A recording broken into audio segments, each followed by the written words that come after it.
প্রশ্ন দেখো, ICC champions ট্রফির সর্বাধিক উইকেট কে নিয়েছে? সর্বাধিক উইকেট নিয়েছে কাইল মিলস। কটি উইকেট নিয়েছে?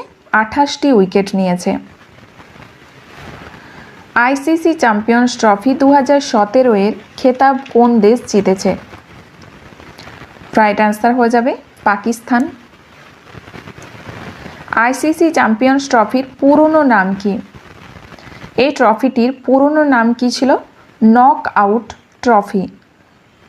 পরের প্রশ্ন দেখো, একমাত্র কোন দেশ যে আইসিসি চ্যাম্পিয়ন্স ট্রফির পরপর জিতেছে? সঠিক অ্যান্সার হয়ে যাবে অস্ট্রেলিয়া। অস্ট্রেলিয়া পরপর জিতেছে 2006 এবং 2009। আইসিসি চ্যাম্পিয়ন্স ট্রফির এক টুর্নামেন্টে সর্বাধিক রেকর্ড কোন খেলোয়াড়ের নামে? সঠিক অ্যান্সার হয়ে যাবে ক্রিস গেইল।